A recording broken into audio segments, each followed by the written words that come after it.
تو اور ان کا جو بڑا ممتاز سفر نامہ ہے ترکی کا، میں نے بھی ایک سفر نامہ لکھا ہے، ان کی پیروی میں اپنے سفر نامے کا اعلان کر رہا ہوں تو میرا خیال اسی ہفتے وہ شائع ہو جائے گا، اور اس کا نام میں نے رکھا ہے شاخ زرعی کے دائیں بائیں۔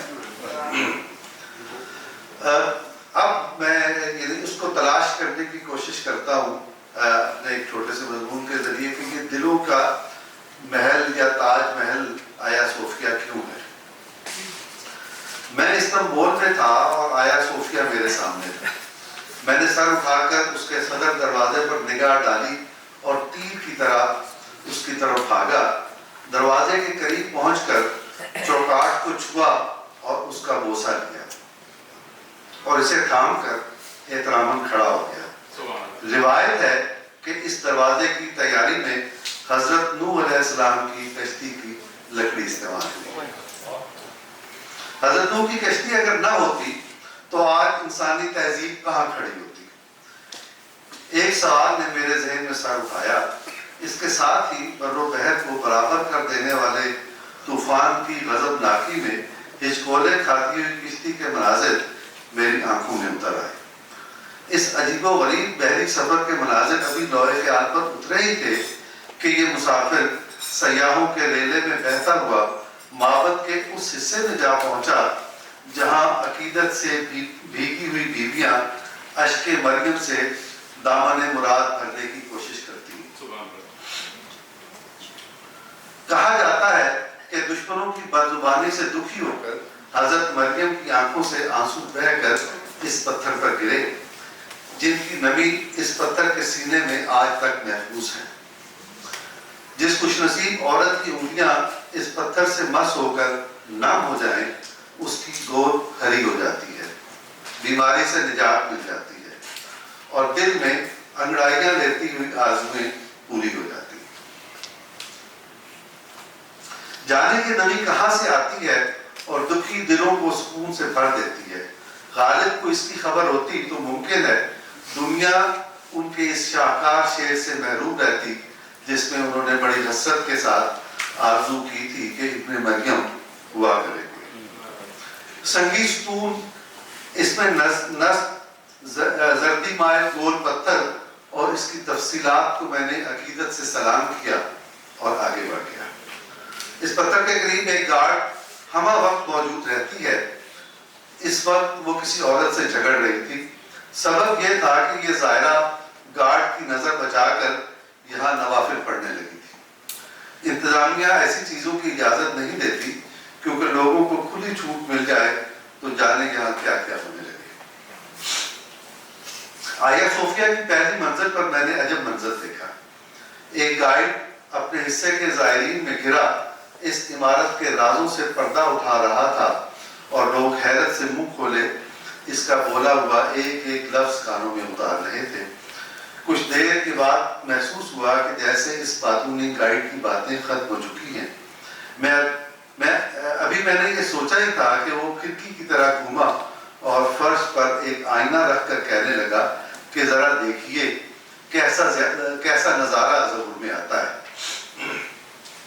کہا جاتا ہے کہ قدیم زمانوں میں آیا صوفیہ کی چھت میں فرشتوں، پیغمبروں اور حضرت عیسیٰ کے حواریوں کی شبیہیں بنائی گئی تھیں جو چھت کے اونچا ہونے کی وجہ سے آسانی سے دکھائی نہیں دیتی۔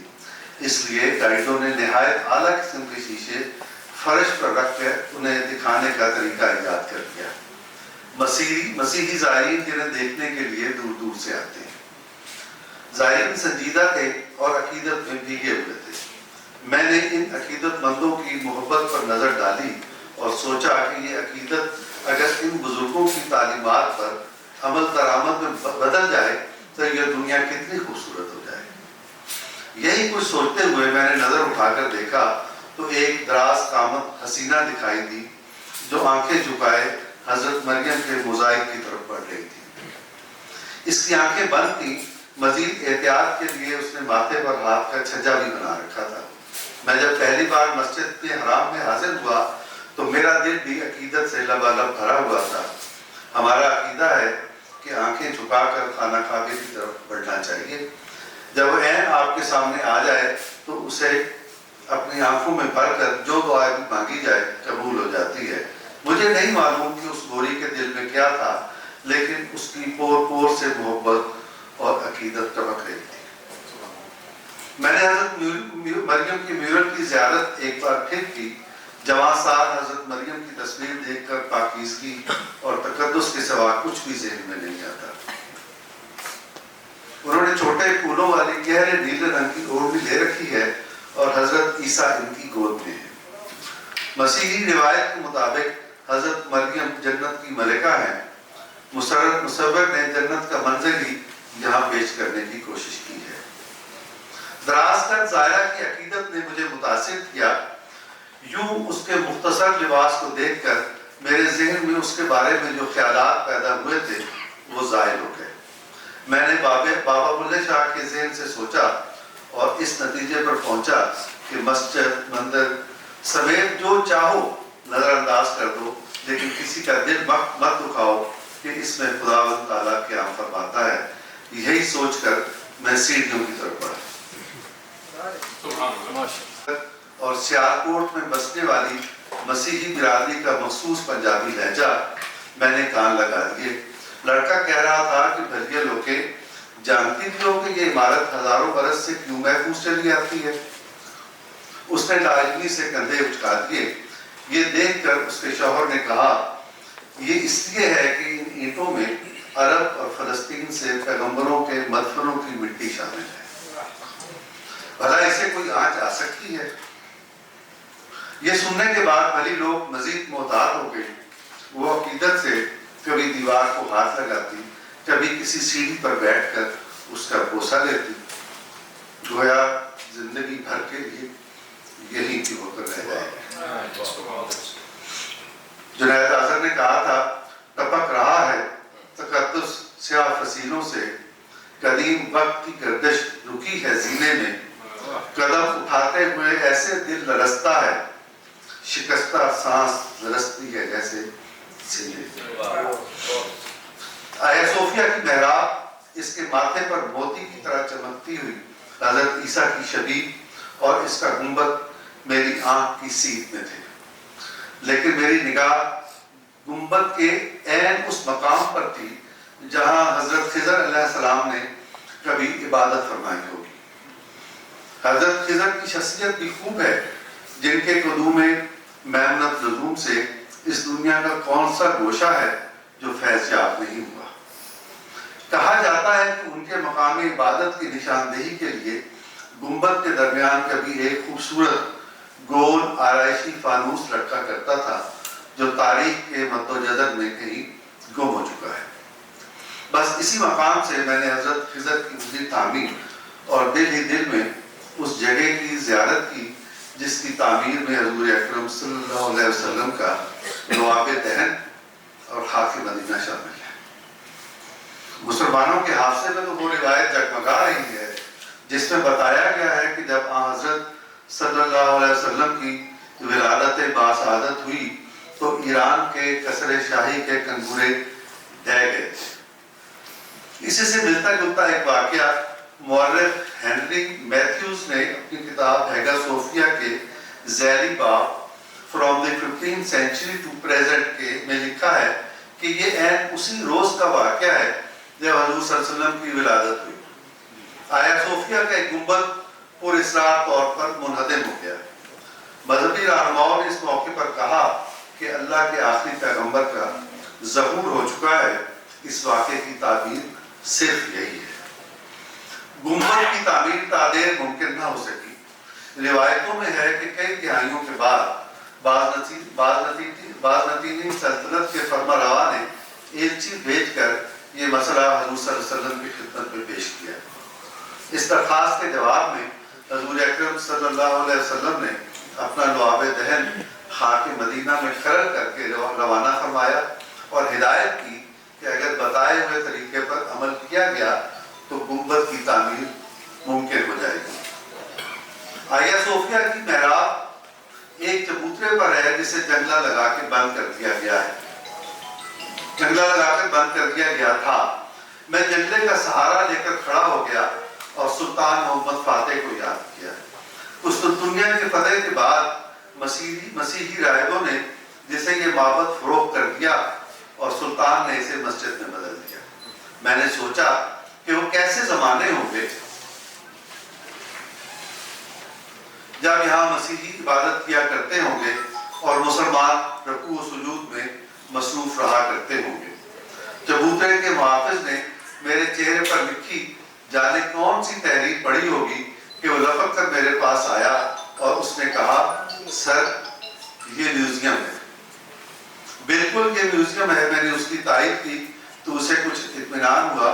وہ واپس پڑھتا تو میں نے اس حسرت کے ساتھ باہر کی راہ لی کہ کیا ہو جاتا اگر غازی مصطفیٰ اتاتürk اس مسجد کو اس معبد کو مسجد ہی رہنے دیتے تاکہ میں بھی حضرت خضر کی پیروی میں یہاں سربسجود ہو سکتا.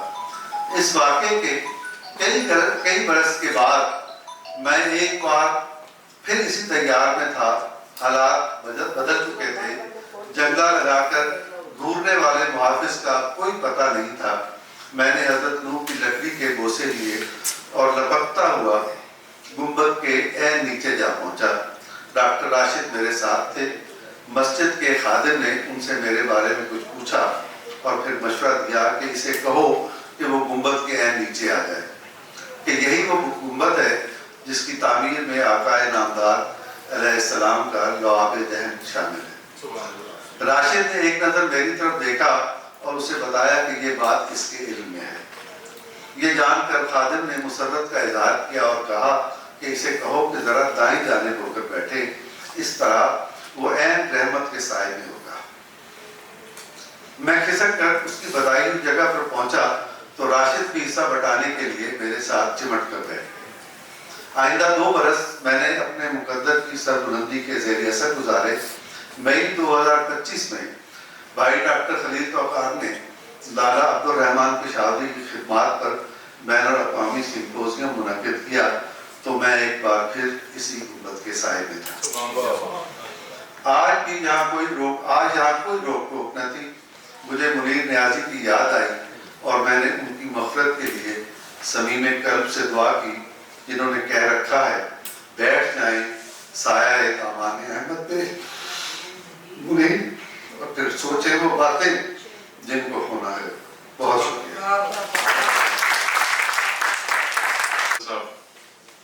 بہت ہی اہم اور ایک روح پرور مضمون پیش کر رہے تھے. ہم سب کی آنکھوں میں آنسو تھے. سر جزاک اللہ خیر. اللہ تعالیٰ آپ کو اس کی جزا دے. ترکیہ کے ساتھ ہمارے مختلف نوع تعلقات ہیں تاریخی اور ثقافتی سیاسی. اور جب بھی پاکستان پر کوئی مشکل وقت آتا ہے تو ترکیہ جو ہے وہ ہمارا ایک مخلص دوست ایک بڑا بھائی بن کے سامنے آتا ہے. خصوصاً جو رجب اردگان کا جو پیریڈ ہے وہ تو بہت ہی امپورٹنٹ ہے. لیکن ترکیہ کے ساتھ ہمارے جو ایجوکیشنل ریلیشن تھے وہ بھی بہت امپورٹنٹ ہیں. یہاں سے یعنی ہزاروں کی تعداد میں اسٹوڈنٹس وہاں جا رہے ہیں تعلیم حاصل کرنے کے لیے. اور بہت سارے اسٹوڈنٹس ایسے ہیں جو اپنی تعلیم مکمل کرنے کے بعد وہاں ان کو بہت شاندار جابس مل رہی ہیں. ہم جب گئے تھے تو استنبول یونیورسٹی میں مجھے بہت سارے پاکستانی نوجوان ملے جو اب یعنی ماشاء اللہ وہاں فیکلٹی ممبرز ہیں اور بہت اچھی جابس کر رہے ہیں وہاں پر. تو یہ بھی ایک ترکیہ کا ہم پر احسان ہے. اور یہ جو ایجوکیشنل ریلیشنز ہیں ان کو مضبوط بنانے میں اسٹرینتھن کرنے میں جو ایجوکیشنل کونسلر ہے اس کا بہت ایک کلیدی کردار ہوتا ہے. So we are really very grateful to respected honourable mister Toyran, Mehmet Toyran, educational counselor of Embassy of Turkey. He is gracing the occasion as chief guest. So I would like to request him to please come over here and express his views about the topic. Mr. Mehmet Toyran. In Turkish literature. Today I had the honor of speaking about a symbol of transcendent architecture, a monument that lives not only in Most history, but in the very imagination of Turkish literature, Ayasofya. The structure that was witnessed empires rise and civilizations transform. For over 15 centuries, Ayasofya has inspired poets, novelists, thinkers, and mystics, each seeing in its vast dome not merely stone and mortar, but a reflection of the human spirit. In the classical divan literature of the Ottomans, which was largely composed of poetry written in Persian and Arabic, Ayasofya had a central place in the imagination of poets. Baki, a major figure of 16th century divan poetry, often wrote about the magnificence of Istanbul and its key religious sites, particularly Ayasofya. His poetry reflected not only the architectural beauty of the mosque but also its spiritual and symbolic power. Another important figure, which is my favorite, Fuzuli, the renowned poet and scholar of the 16th century, also reflected on Ayasofya as a space of spiritual significance.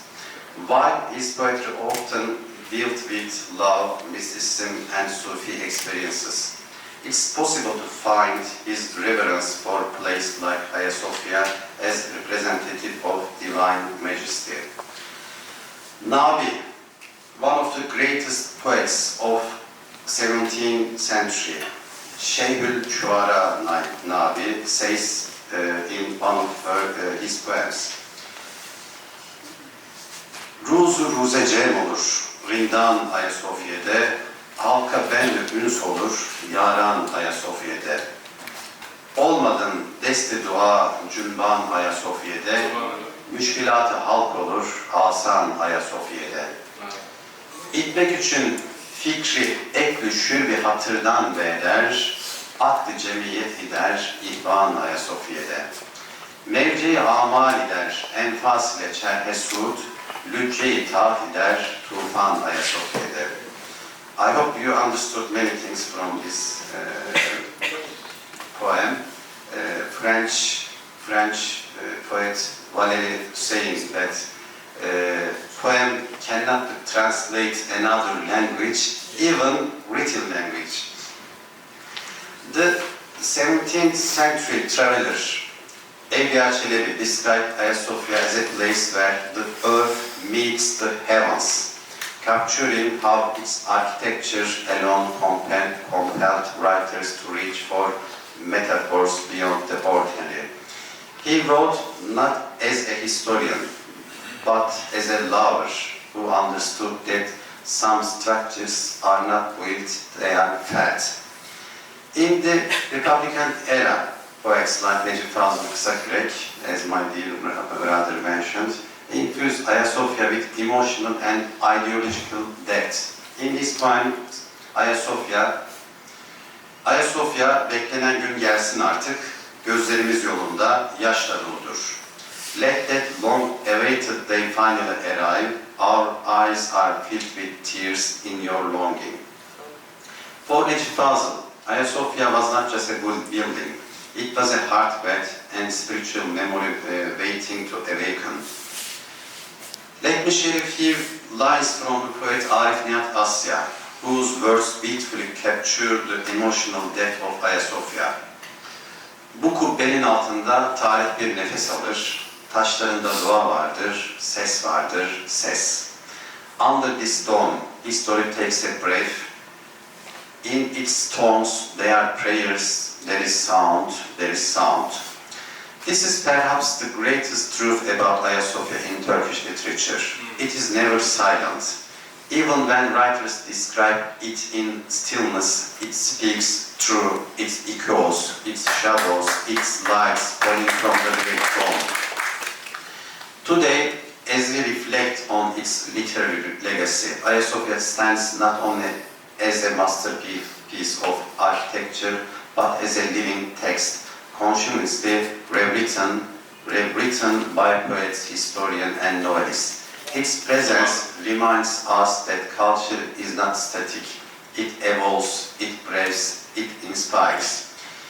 In Turkish literature, Ayasofya is not just a monument of the past. It's a bridge between East and West, tradition and modernity, stone and spirit, word and word. May we continue to read it, write it, preserve it, and be inspired by it. Thanks so much. Educational Counselor, Embassy of Turkey, was highlighting the importance of Hagia Sophia, and he was saying that Hagia Sophia is a masterpiece of architect and a symbol of inspiration for writers and artists. So excellent, sir. Thank you so much.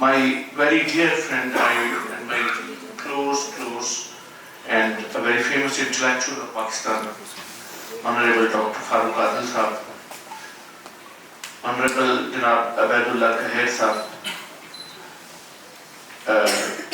Janab and Honorable Erin Saas Olu, ladies and gentlemen, first of all, I would like to congratulate Academy of Letters for holding this very important cultural as well as literary talk. You have listened about various dimensions of Hagia Sophia. Hagia Sophia is a story of meeting of cultures, civilizations, tolerance, intolerance, acceptance and rejection. And I remember that when my very close friend Dr. Ali Arbaz, advisor to the President of Turkey, Honorable Rais, downfall and again rise of Turkey, Turkish civilization, is actually the story of Islamic and Pakistani civilization. The various historical experiences of acceptance and rejection to the Western thought, Western technology, Western ideas, Western machineries. What had been happening in Turkey is at this stage happening in Pakistan. The Turkish mindset, which has created rise for the Islamic civilization, is helping Pakistan to rise, and the same mindset that has been in the Turkey for the weakness of the Turkish society is creating impediments in the rise of Pakistan. So Turkey and Pakistan, they are not two countries only, they are actually one nation living in two countries. We have emotional relationship, and always we were proud of these emotional relationships. But for last 10 years, Pakistan and Turkish relationship are turning towards the intellectual and cultural relationship. Similarly, there is a great input in the adoption and adaptation of Turkish technology. Turkey, there was a debate between Turkey and European Union whether the Turkey should be part of the European Union or not. And His Excellency, the President of Turkey, has decided that we will not beg European Union that Turkey should be part of the European Union. We will make Turkey itself a powerful center. Europe will automatically ask that Turkey should be part of that. And at present we can see that whatever Europe is required in human resource as well as in technology and in electronic goods, cars, vehicles, even in weapons. Turkey is the center of that.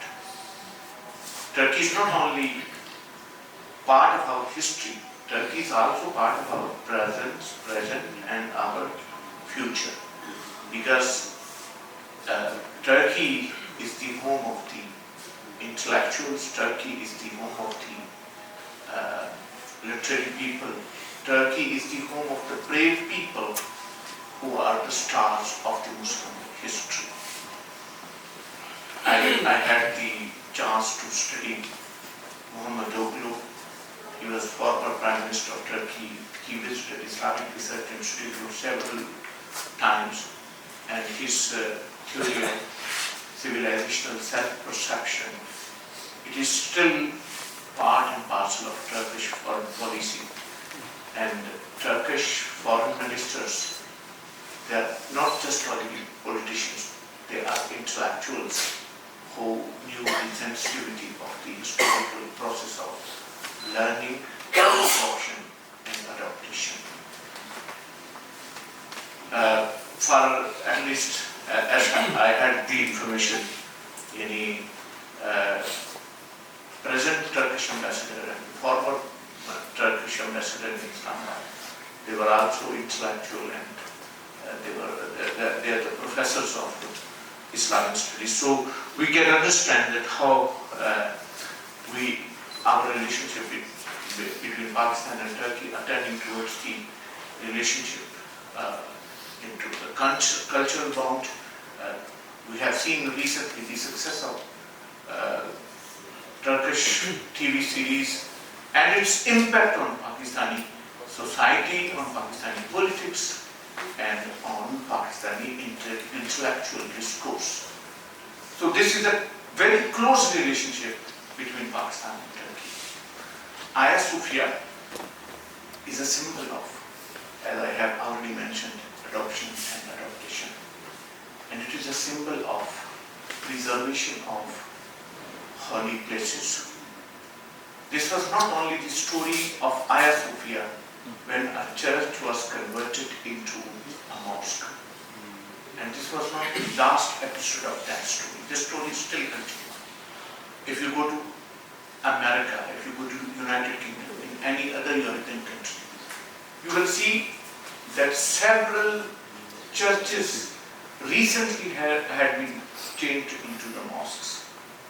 Why? Because they are failure, and when the church is economy, similarly mosque is also economy. So when the church is unable to run its economy, the church leaders, they themselves request Muslims to take this property and turn it into a mosque so that it should continue use for the purpose of prayer. Here at the university library, there is a Bengali mosque, and on Friday we find a lot of people there saying Jummah prayer there. Even the roads are closed because there is no more place in the mosque, and our church remains vacant. No one is coming. There is no more worship in the church. Church is built for the worship of the God. So he suggested me, let's work together so that we can open the door of the church for the Muslim worshippers so that they can worship God there. Because the purpose of the holy place is that it should be used for the worship of God, for the service to the God. And this story, it was not just only the story of Hagia Sophia. Once I was in Spain and I learned that many mosques which were turned into the churches were handed over intentionally by Muslim leaders to the church leaders so that these places should not be turned into sharab khana or nightclub, and these should remain worship places. So this is a one way to understand. We can say, this is one dimension, we can say the Muslims, they have turned Hagia Sophia into mosque. This is one way of thinking. And other way of thinking is that Muslims, through turning Hagia Sophia to a mosque, they saved the Hagia Sophia. Because immediately after the convert of Constantinople, Hagia Sophia was in a big danger due to earthquake, and the Christian leaders, they requested, there are some reports that it happened even before the conquest, and it was engineer Snan, they sent a team and they made foundation for the 4 pillars in Hagia Sophia, and these pillars were constructed later on when Hagia Sophia was conquered. And another tradition, cultural tradition of writing 4 names of Khulafa Rashidin, I think also emerged from Hagia Sophia. I would like to mention here another thing, and that is the adoption of new ideas. When Muslims, they were preparing to conquer Constantinople, but the same incident happened otherwise in 15th century. Gutenberg invented printing press in 1440, and immediately after that, they started converting this technology to Turkey. Printing press arrived in Turkey in the 15th century, but the mindset of rejection said, we will not adopt this printing press for the Muslims. So it was prohibited to use printing press for printing Islamic books, and Muslim community was not getting benefit from the printing press. The result was that Christian books were published, scientific books were published, Jewish books were published, and it resulted into non-Muslim community, strong non-Muslim educated community, while the Muslims, they remain by and large away from the printing press. Printing press is not just only one machine, it is a knowledge revolution, as per my understanding. And this understanding is based on some of my studies from the Turkish scholars. First knowledge revolution started when the process of the compilation of Quran was started during the period of Prophet ﷺ. Second knowledge revolution was started when the printing press was invented. Before the printing press, Muslims, they have Sukul Kutab, and they were used to write books. But the pace of the printing press was unprecedented. Yeah. When this printing press was invented in Paris University, they had only 300 written books, and within 100 years of the invention of printing press, the whole Europe became changed into from illiterate Europe to an educated Europe. So what I would like to mention here, that the delay of adoption of the modern technology, 300-400 years delay, this is the delay of the progress of Islamic civilization. And this is the reason I feel sometimes that we are away from the progress, the same period that we spent rejection of the new technology. There are a lot of learning things from the Turkish experience. We have to open our society. We are still wasting our energies, our time on parda kya hai, music haram hai, halal hai, it's non-issues. We have to move forward.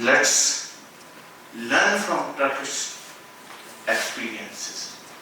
the strengths and weaknesses of Turkish civilization are strengths and weaknesses of Pakistan and Pakistan's history.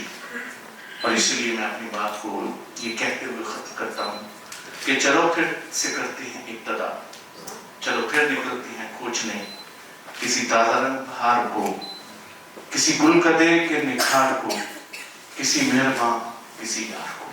Thank you very much.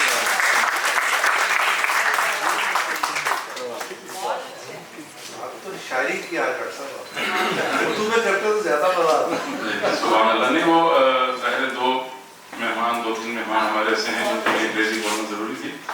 نہایت ہی ممتاز دانشور قابل احترام professor doctor Zia الحق، director general ادارہ تحقیقات اسلامی international Islamic university, جو اس انتہائی important conference کی صدارت فرما رہے تھے، اپنا صدارتی خطبہ پیش کر رہے تھے. بہت ہی امپورٹنٹ گفتگو آپ نے کی، خصوصاً پاکستان کے لیے، پاکستانی نوجوانوں کے لیے آپ کی گفتگو میں ایک پیغام ہے، ایک میسیج ہے.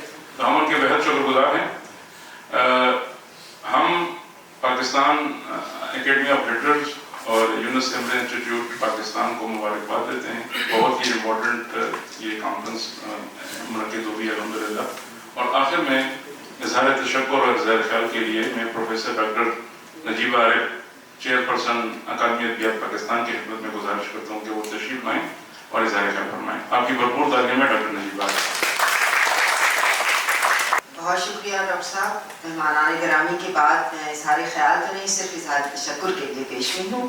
آج کی محفل کے صدر پروفیسر ڈاکٹر محمد ضیاء الحق صاحب، director general Islamic research institute, ہمارے مہمان خصوصی چیف گیسٹ ڈاکٹر محمد طویران، میرے ساتھ شریک میزبان پروفیسر ڈاکٹر خلیل توقار، ڈائریکٹر جنرل یونس ایمبری انسٹیٹیوٹ، ہمارے بہت محترم مقررین جناب فاروق عادل صاحب، بہت نامور صحافی اور ادیب ہیں، جناب عبید اللہ کیہر صاحب سفرنامہ نگار ہیں، مصنف ہیں، اور جناب ڈاکٹر ایرن صاحب نہ صرف یونس ایمبری انسٹیٹیوٹ کی نمائندگی کر رہے ہیں بلکہ انتہائی خوبصورت مقالہ جنہوں نے پیش کیا.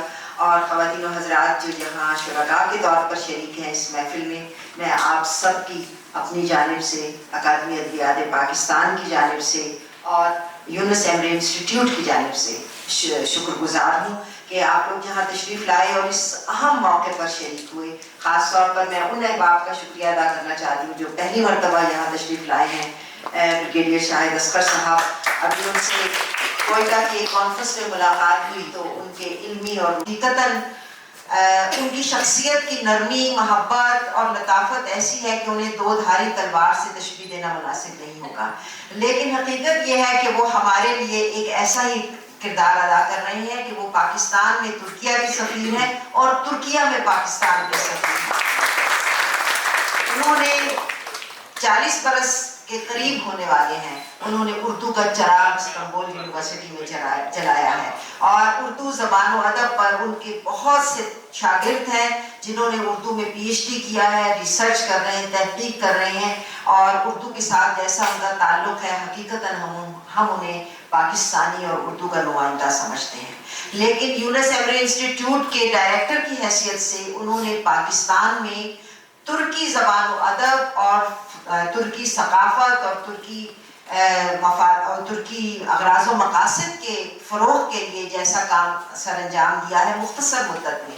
میں ابھی کہہ رہی تھی کہ جب اداروں کو ایسے سربراہ نصیب ہوتے ہیں تو حقیقتاً ان کا کام نظر آتا ہے. جس خلوص سے، جس محنت سے، جس کاوش سے وہ پاکستان میں یونس ایمبری انسٹیٹیوٹ کے اغراض و مقاصد کی تکمیل میں مشغول ہیں، اس پر ہم انہیں مبارکباد پیش کرتے ہیں. اگرچہ ابھی وہ کچھ عرصے کے بعد یہاں سے رخصت ہونے کا ارادہ انہوں نے کر لیا ہے اور اپنا ٹینور ختم ہونے پر وہ واپس استنبول جا رہے ہیں. حقیقتاً ہم اہل پاکستان کی طرف سے ان کے دل سے شکر گزار ہیں اور ہم چاہتے ہیں کہ پاکستان سے ان کا ایک رشتہ تو ہے کہ وہ ہمارے داماد ہیں اور ان کی بیگم کا تعلق پاکستان سے ہے اور ہم ان سے بہت محبت کرتے رہیں گے اور ان کا بھی ہم سے تعلق کبھی ختم نہیں ہو سکتا. لیکن اردو زبان و ادب کے ساتھ جو ان کی گہری وابستگی ہے ہمیں یقین ہے کہ ان کے جانے کے بعد بھی اس کا اظہار ہوتا رہے گا. آج کا جو سیمینار تھا وہ اس حوالے سے بہت اہم تھا کہ